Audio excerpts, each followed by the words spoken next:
No seals were harmed while recording this episode. Okay.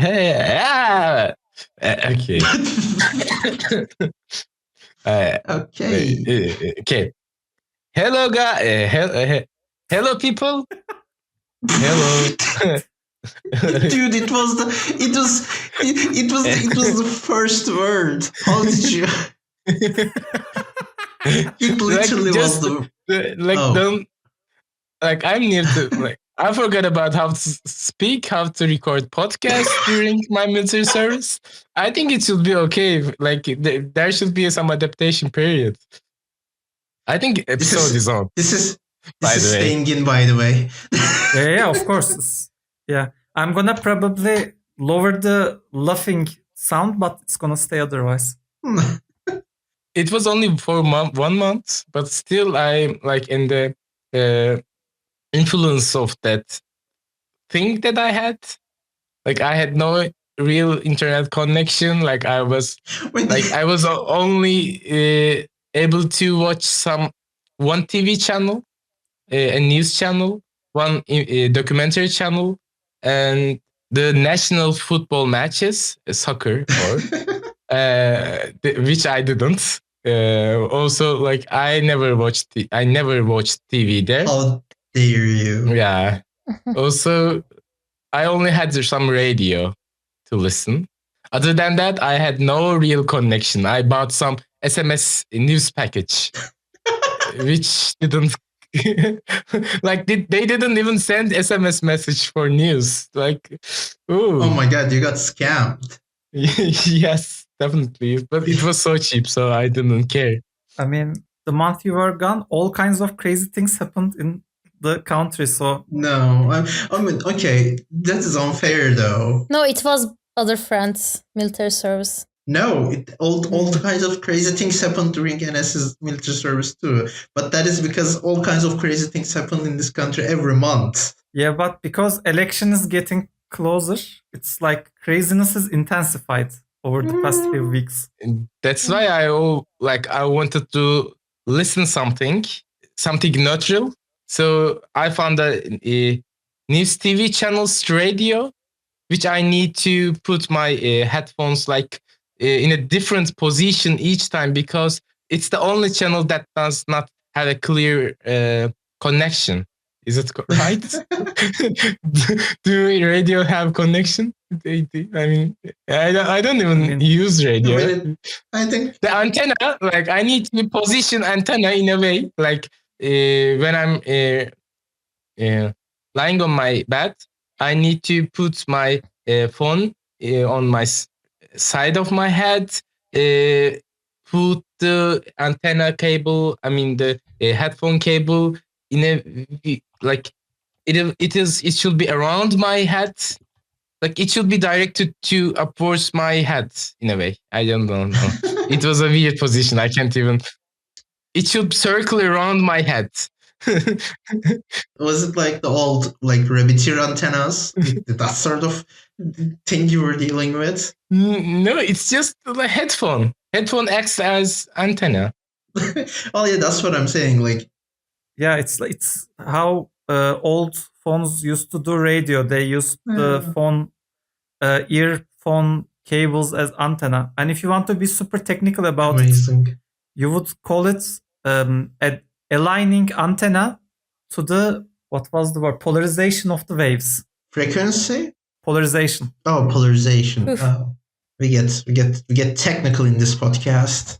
And you will ask, what are you doing for what purpose are you doing this? And it was for nothing, because mostly you want maybe you only listen radio when you are driving car nowadays, but not even then.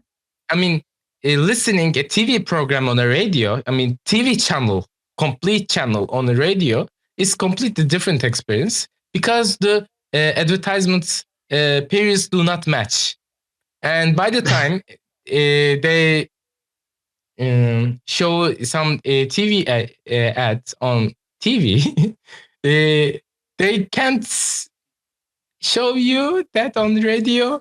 They mostly make you listen some music, which may be quite nice sometimes because the other option is not listening anything.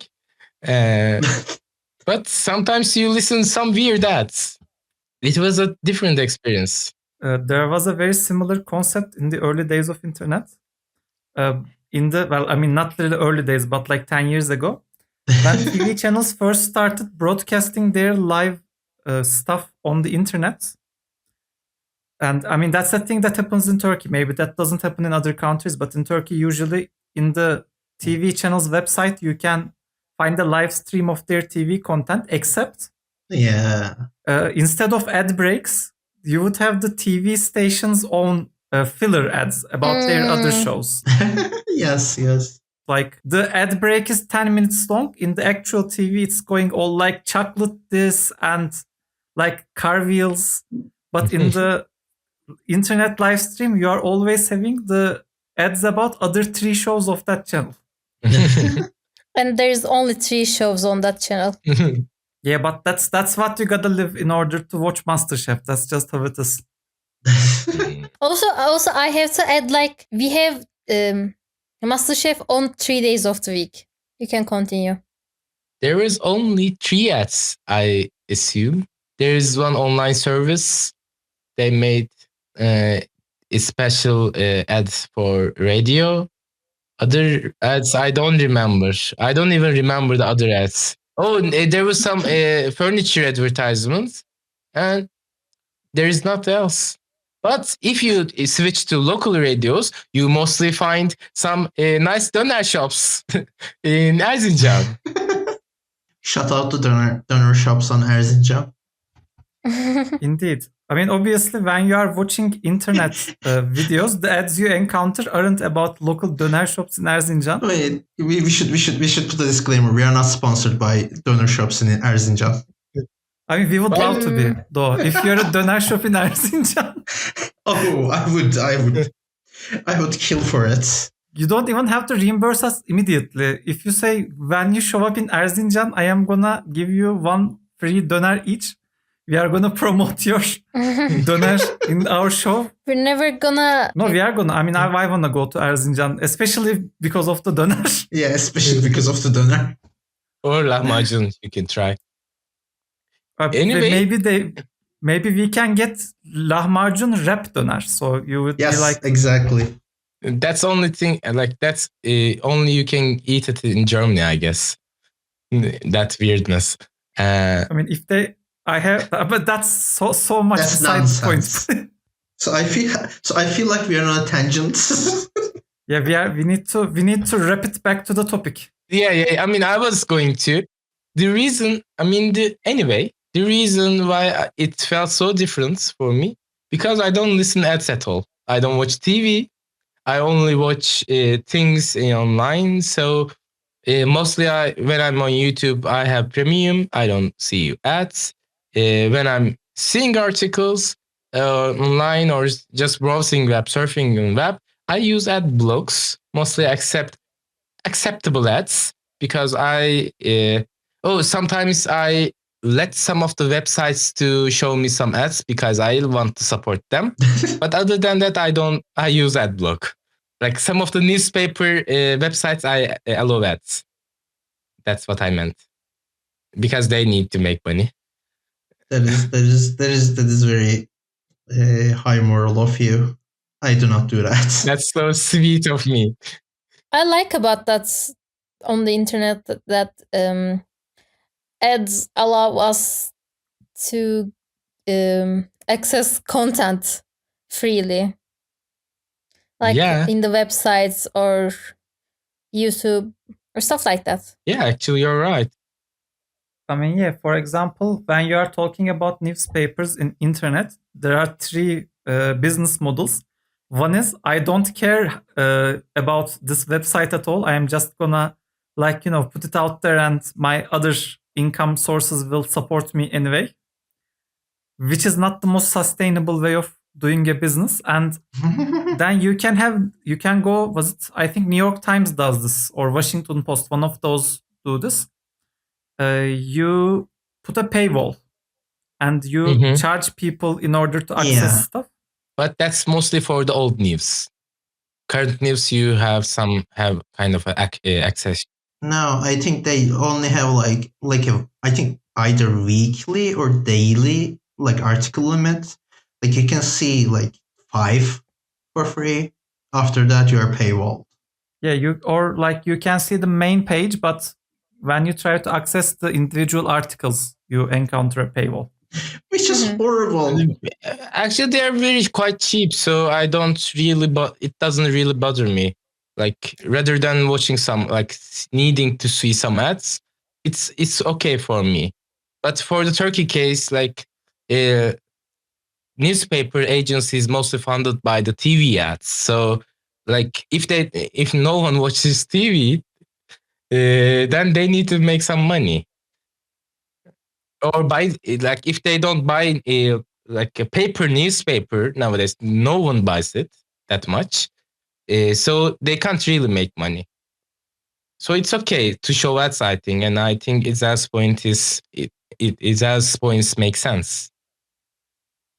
I mean, yeah, but also there's like a scale to it. I mean, this is not really an internet thing, is it? Because like this has been true as far as ads has been true. I mean, my favorite childhood cartoon series, Transformers, was basically an ad for the toys. It was literally an ad. Like there would be a 20-minute episode with zero to no plot that had zero relevancy in the long term. And then you would see, hey, buy these characters' toys. So, you know. I mean, if we are going to talk about childhood cartoons, I would like to mention, even though a whole cartoon is an ad, sounds like a ridiculous premise. I mean, There is there is a very popular example of a childhood cartoon that is that exemplifies an even weirder concept, which is Pokemon cartoons was tutorial for the game. They said, we have designed this Game Boy game. It's great, but 6-year-olds cannot play this game because it's too complicated. So obviously the natural solution is... I don't think it was tutorial. I think it was... Oh, it is very much a tutorial. That's why they did the cartoon. I mean, later it became its own thing, but... No, I think it was advertisements. Because in Japan, that is also a thing. A lot of like that 90s anime stuff, 90s, 20s. Like right now, you couldn't say an anime is like an advertisement for manga because the production value of animes have gone insane places. But a lot of those 90s, 2000s animes were like ads for the manga. So that is the reason a lot of them had like one season and they just didn't do rest of it. Because they wanted people to go and buy. Okay, one thing you might not know is back at the day when the TV stations were first becoming a thing, the TV shows themselves were actually produced by companies that wanted to sell their products. Yeah, that is also true. So like you would be a cigarette company and you would say, I want a show where people are only cool if they are smoking. And then like that would be a thing. They would obviously producing show would have its own benefits too. Yeah, that is very much entire like 80s, 90s Turkish movies. So what you have, the like obviously the whole concept of advertisement is very old. Even in the ancient Rome times, according to the very accurate HBO show Rome, you have people who are saying there is sale in the bread shop, true bread for true Romans. You have those type of people. True, the best character in the series. The one character that carries the whole show. Yes. I think really TV and radio made advertisements a big industry that it is today. And obviously it's a big industry. You want to know what you can show to people, how that showing that thing to people would impact them, even to the minor details. Like if I use a hair shampoo commercial, would it be better if I use the black-haired woman or blonde-haired woman? Yeah.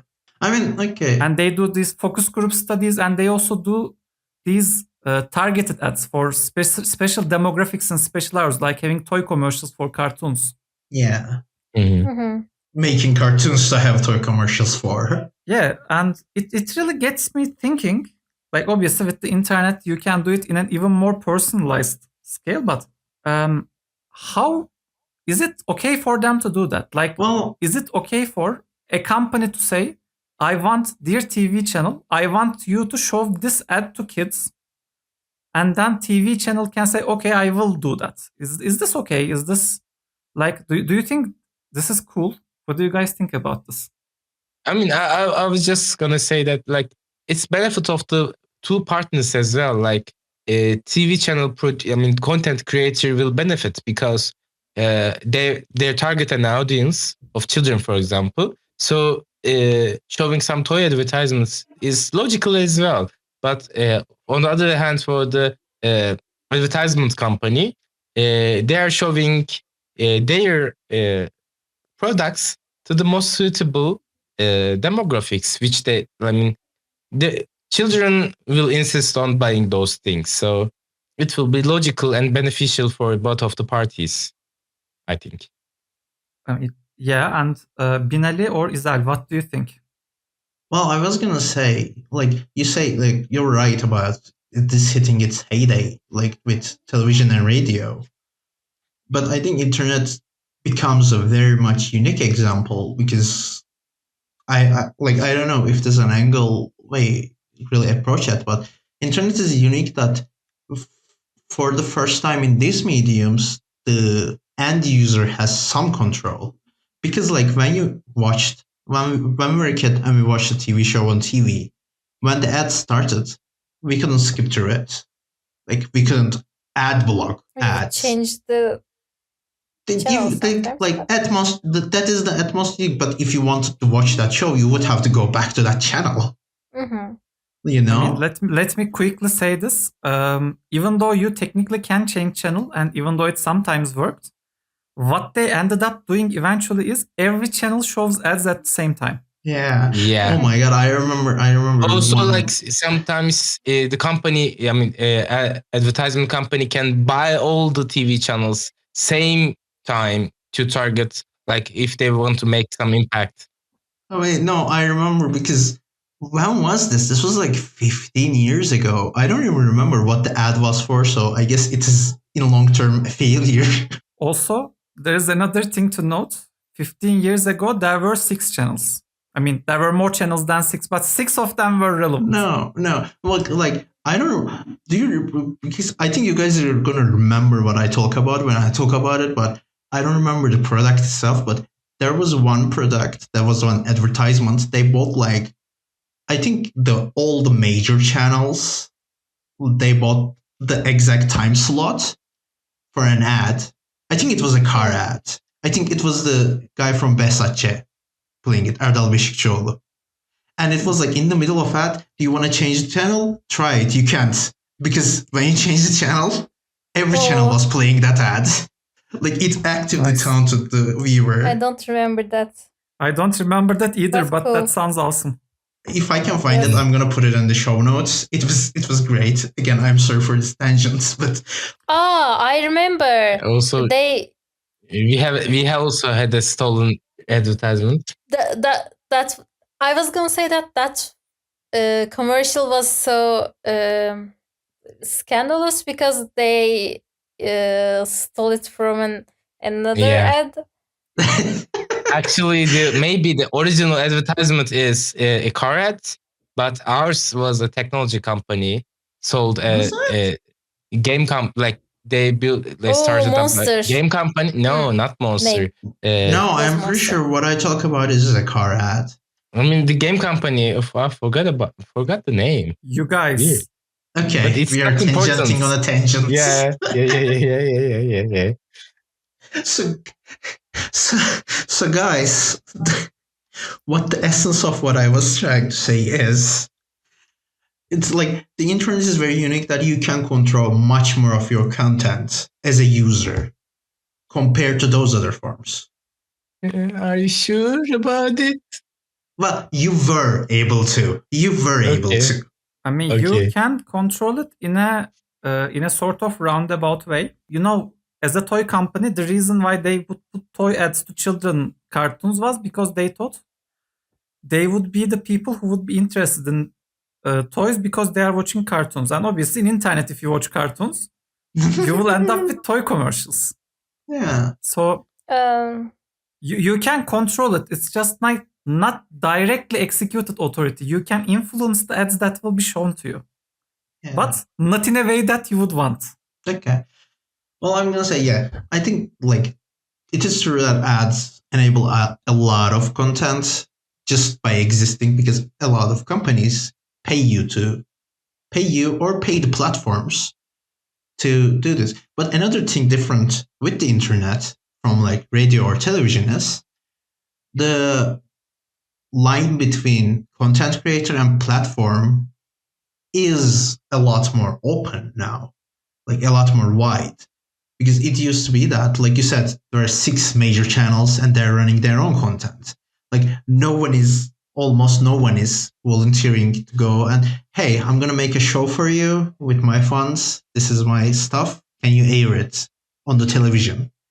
But on the internet, most of the content on internet we consume is, I would say, the platform and the content creators completely separate. Like YouTube does its own stuff, but most of the stuff you watch on YouTube is not YouTube doing its stuff. Its own stuff. People uploading to YouTube. Yeah. The same is true for Twitter, because Twitter is also a content site.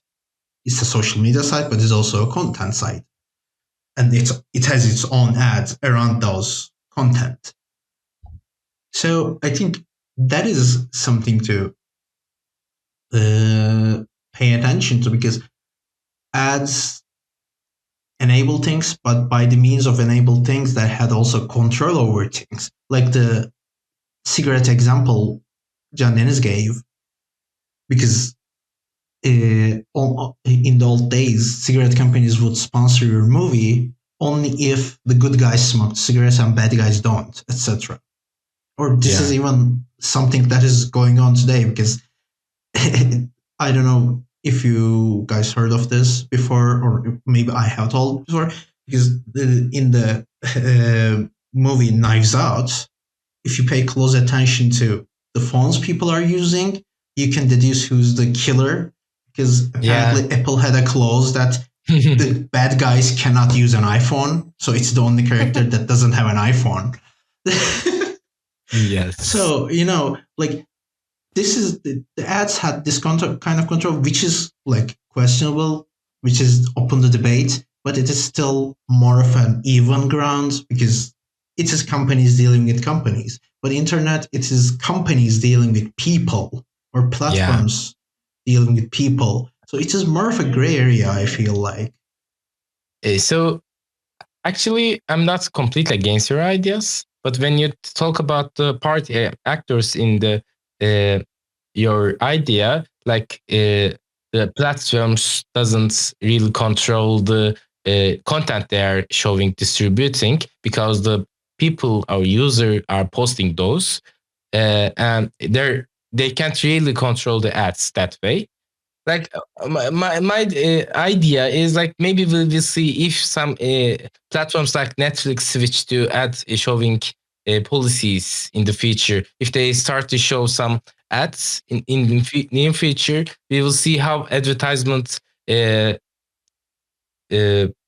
policies or the advertisement sector change into a new era. Because on the internet, we definitely have not like content showing platforms doesn't really have that much a control, but it depends on the end user, because the ads are personalized.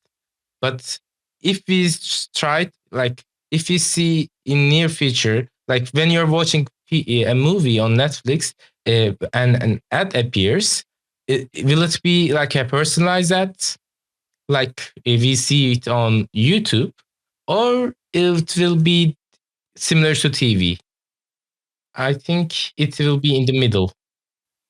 Let me quickly add this.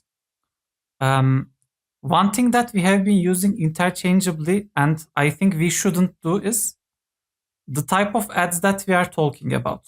because you see, there are two types of ads in the internet. I mean, not just necessarily on the internet, but in general. One is a short clip of maybe just sound or visual created by a company that is designed to inform people about their products, or like maybe it's a political party and about their policies or such. It's like the whole content is generated by the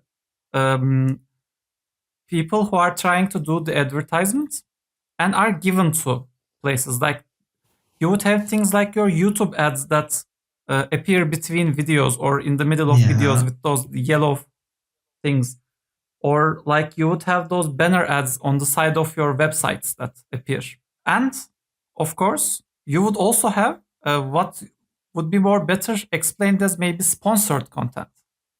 And back at my youth, this was very popular in Turkey.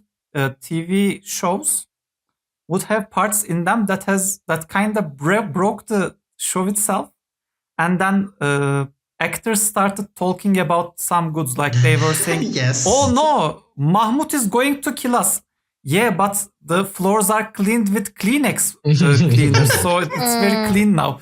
You know, stuff like that. They would call it product placement. Placements. Truman Show. Or, oh yeah, Truman Show does play with this. I'm gonna object to what Iza said. This was not product placement. Like, product placements sometimes at least try to be subtle. This literally cut to a scene of characters using the said product for zero reason at all. I remember car battery commercial, and in order for that car battery commercial to work, they did, one of the characters started working in a car shop. And then when that battery commercials were over, he quitted the job. So anyway, there is sponsored content, and of course sponsored contents come in many shapes or forms. For instance, sometimes governments have programs that say, if you do such and such in your show, we will give you money. Or like you said, Knives Out, you get iPhone sponsors from Apple, and then you have to follow some rules. So in a way, with the sponsored content, you have companies that are, or parties that are, influencing the way your content is created in order to show their messages. So a company can either tell the message themselves using generated ads, creatives, as they say in the Turkish industries, and you have companies which are influencing the created content in order to get their message. Yeah. Creatives is global term. But go on. But they still say it in Turkey. Makes no sense here. It makes no sense there, which is great. But anyway, I think we need to differentiate between these two type of ads, because on one side you have companies that are creating these little clips of advertisement and giving to services like Facebook or YouTube, and then Facebook and YouTube have algorithms. Elif would have loved this part. They have algorithms that say, I am going to show your ad to the people where this ad will work the best. You just have to trust me on this. So you don't say, as a company, you don't say, hey, Facebook, you can if you want. You can. Facebook can just say, just give me the ad and forget the rest. I will do great job with this ad, Facebook can say. Yeah. Or you can say, oh no, I insist. I am very certain woman over the age of 50 needs to see this video. I think I'm pretty sure companies can customize further too, like in these topics, in these things. You can do both. Both is possible for different pricing tiers. You can do both of these, but or alternatively, you can just say, my audience loves this podcast. I am gonna give money to the people who are creating this podcast, and they will talk about my product. Or like, I'm a computer seller, and this computer reviewer person in YouTube is talking about computers to people who are interested in these things. So I'm just gonna say, review my products. Yeah. And so this other kind of advertisements. Well, So with this in mind, what what do you think about those two different types, and how those two types are different in terms of personalization of ads? Do you want to go, Enes? Yeah, like from my perspective, if you can't control any of it, I mean, as a consumer of media, if you can't control any of this, I don't see a real difference. I mean, I think like maybe it's better to have some control of content creators on the ad selection in a way. It's more acceptable for me because when I decide to watch something or consume something, I also kind of accept to see similar advertisements in a way. But other than that, like if I'm watching something and seeing completely different ads, just because I searched something online on the other day, I think it's kind of intrusive. Like, I mean, that's a lot more about the end user experience, though. I mean, I don't like ad personalization at all. That's why I turned off all of the things when they made it available to public, even when they didn't even said about it. They didn't even say about it online that you can turn off those things. I don't think it works at all, like turning them off. Yes, it works in a way. It doesn't change the amount of ads you see, but it changes their relevance to you. Yeah, but it is still relevant enough to see, okay, you're harvesting this data from somewhere, but yeah, you know. But yeah, I mean, like these things have algorithms, so if the algorithm doesn't know anything about you specifically, yeah, the way to go would be what does the average person who watches this video do about ads, and then just show you that. Yeah, or like if you're on a social media site, who are the people this person is interacting with? Let me show them the ads they are seeing. So you can just get your personalized ad through adjacency. Like it's over. I mean, or they can just show the ad they relevant to the content they are consuming.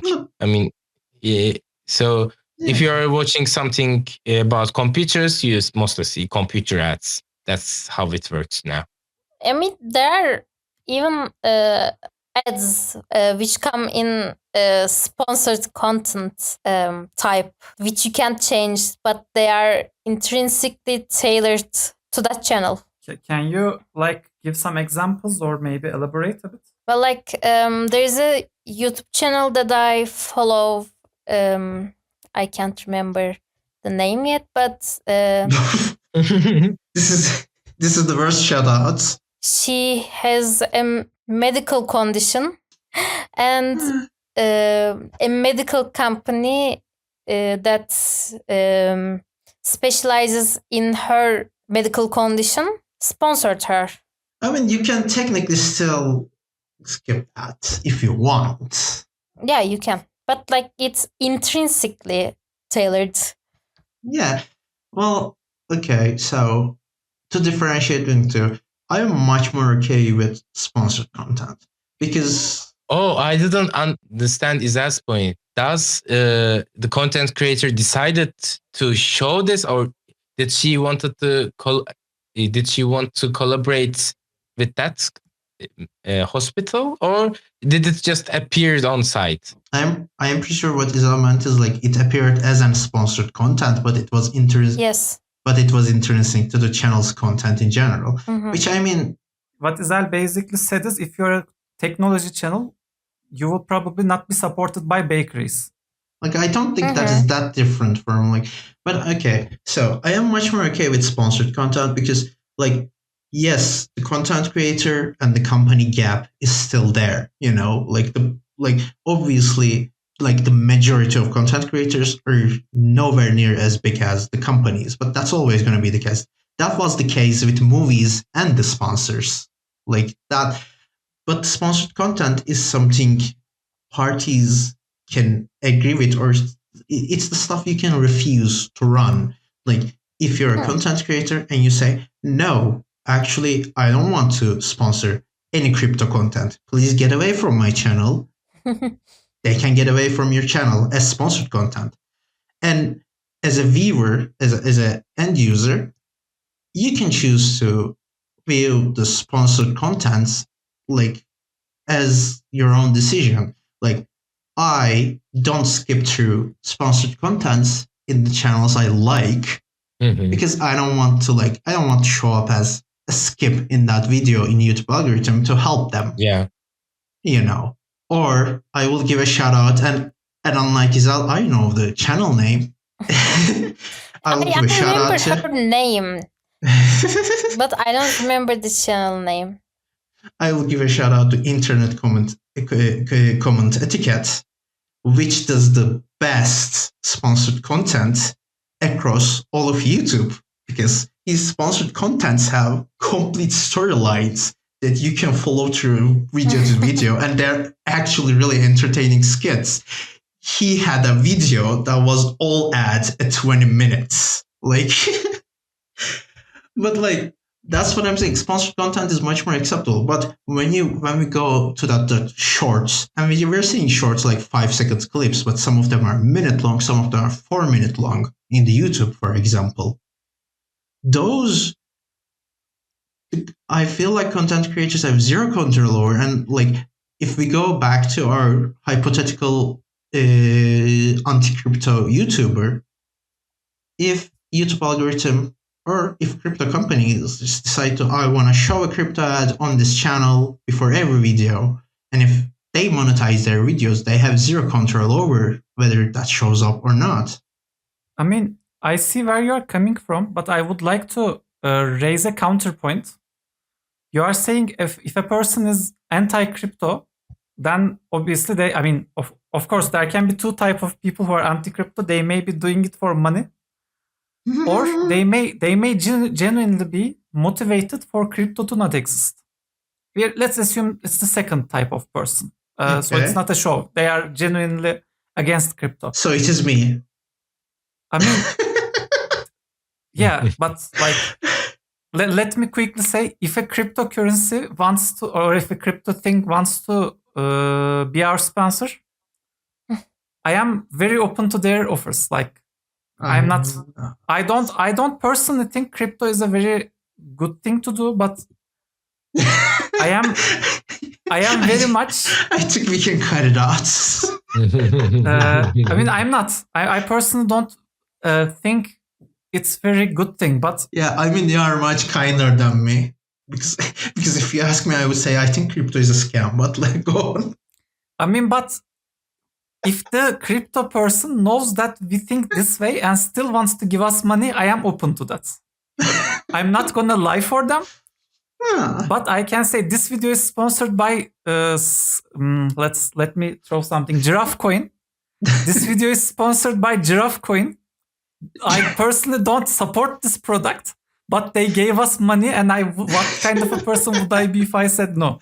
Which leads me to my point. I don't think they would not give them money at that point. Yeah, but that's their choice. My argument would be, it is generally considered to be bad when you are discriminating customers as a business. Correct. Like if you say, if you're a restaurant owner and say, this person cannot enter and eat in my restaurant because he's a ginger, that's generally considered bad etiquette.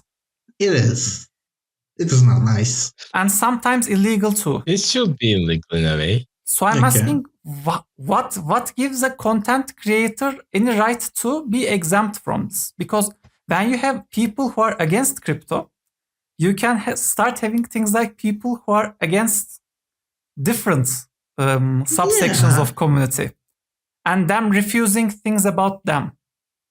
I agree with that, but I think there is also like a case-by-case analysis to this stuff, because like, I think there is a difference between, hey, I think this thing is unhealthy for whatever reason, and this is why, and I can provide my reasoning.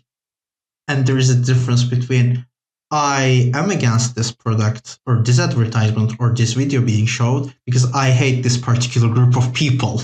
based on their characteristics. So what you are basically saying is a content creator should be able to object based on something, but that something needs to be valid. Yeah, I mean, I am saying there should be oversight. I am sorry, it is going to be controversial, but I think, for example, maybe YouTube should moderate their website a little more instead of giving everything to the algorithms and just randomly demonetizing videos because someone said at the start of it. I mean, I somewhat agree with you. I think and that should also apply to the company, not just the content itself. Because say I'm a seal murderer company. As a company, what I do is I go to grocery stores, buy knives, and use those knives to murder seals. Like not Navy SEALs, the animal seals. Yeah. And I ran ads, but in those ads there is nothing violent. They are just like trees and people playing and being happy, and like being happy is very important for your health. Seal murder company. So that kind of ads. I mean, they aren't violent. There isn't any profanity. Nothing. Everything is by the books. But as a company, what I do to earn money is murder seals. So there should be some regulation regarding that too, maybe. Yeah, not just the ad itself, but the companies. Like I said, and I mean, it's sorry to be controversial, but also not every I don't know what to call it, debate or sides. Like not every side at a debate is equal because like we can talk about climate change. Climate change is real. I am pretty sure we all agree on this fact. But if you are a climate change denier who wants to give us money, we will take your money. No, we will not promote you, but we will take your money. Oh, okay. Okay. Taking the money is promoting. No. We are just taking the money. We're not even going to talk about them. We're just taking the money and running away. I'm going to tell them what we are going to do. I'm going to say we are at these points in our video, we are going to say this company gave us money and stuff like that.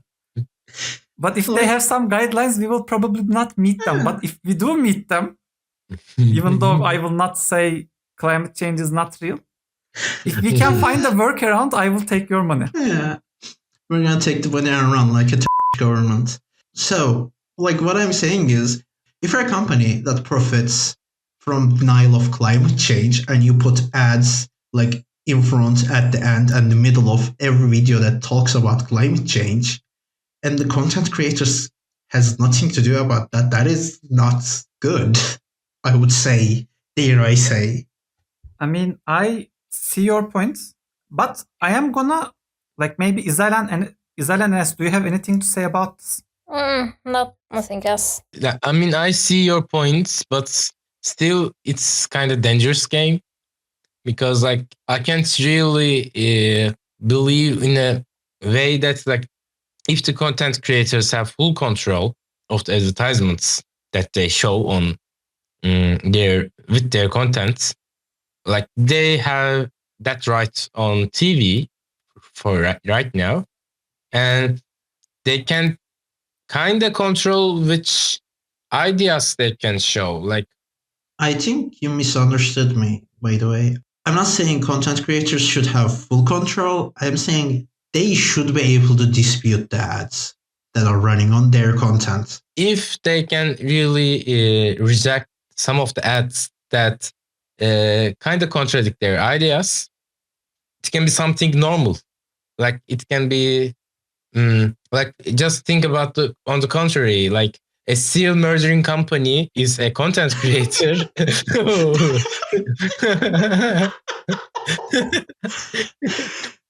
This was not a good episode for seals.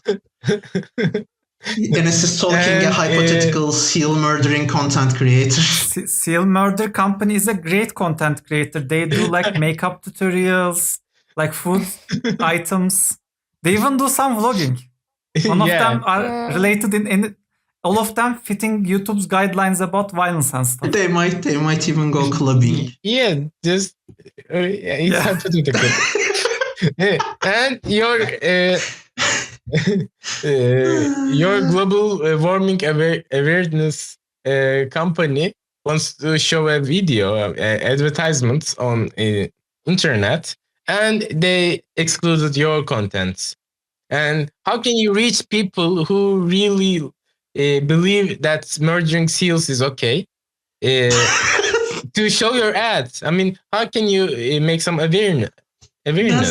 But that's what I'm saying. That's why I'm saying there should be less automation. There should be some actual moderation in these things. That's what I meant by Caspike. So who will decide?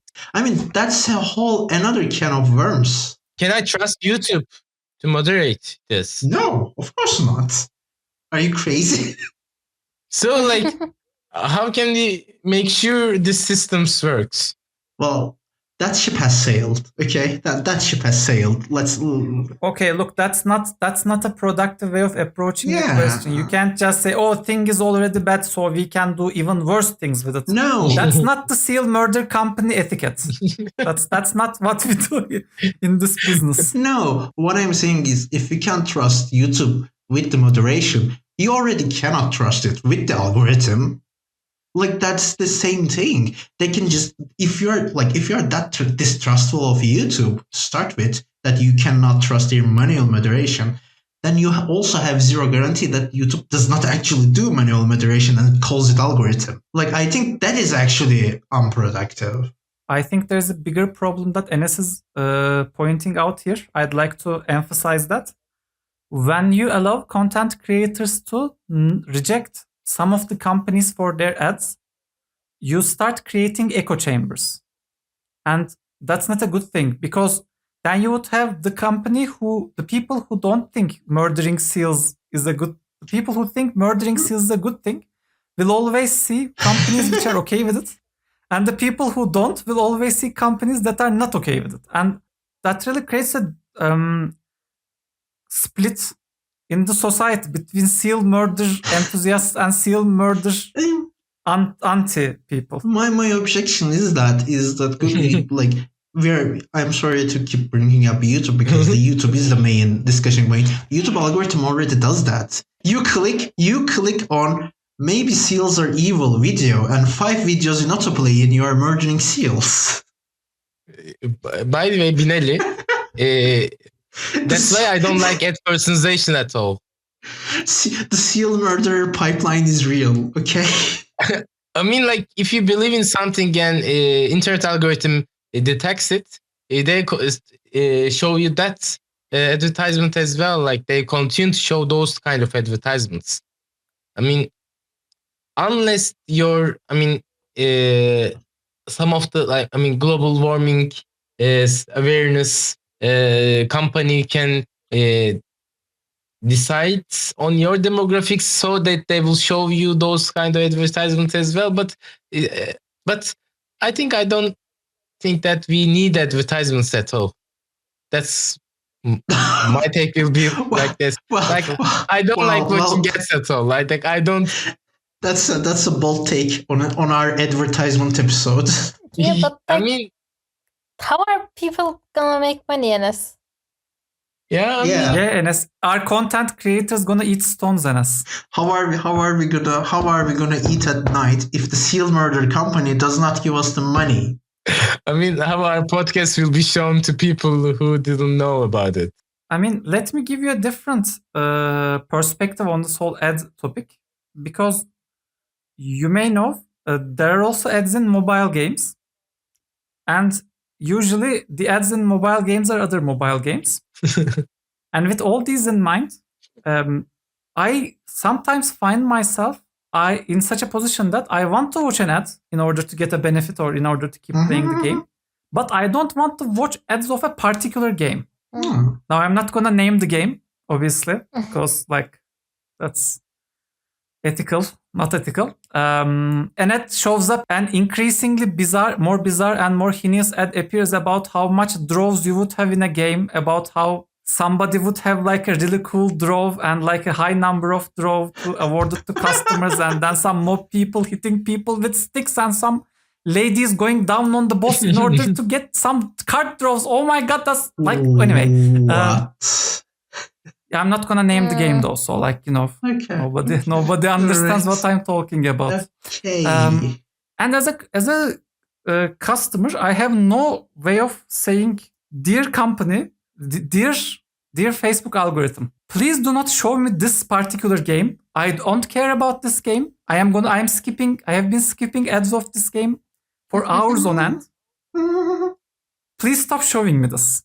I can't say that. And that brings me to the algorithm debate, because in YouTube you can say that. In YouTube you can say, you can't control the ads themselves, but you can say, I don't want to watch any serial murders. And if you say don't recommend channel to a sufficient number of serial murder videos stop appearing on your channel. That is true. That is true.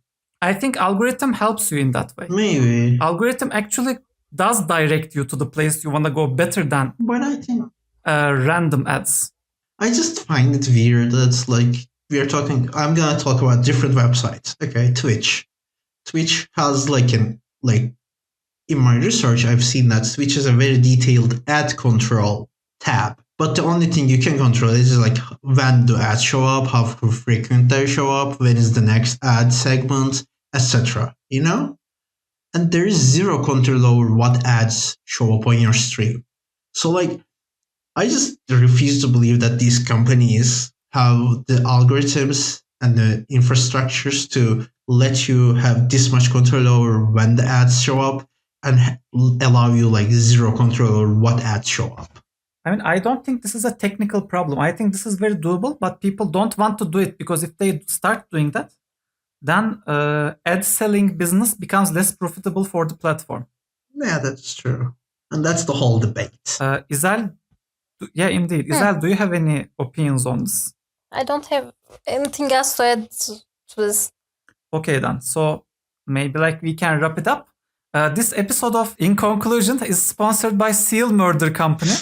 Do you have seal problems? Do you want them murdered? Then Seal Murder Company might just be right for you. And while the hosts of Inconclusion do not support in any way or endorse in any way murdering seals, if you are a different company from Seal Murder Company who wants to give us money in order to say their stuff, we firmly believe that you should have a place in our platform. With that said, see you all later. Our fate is sealed. We can end here.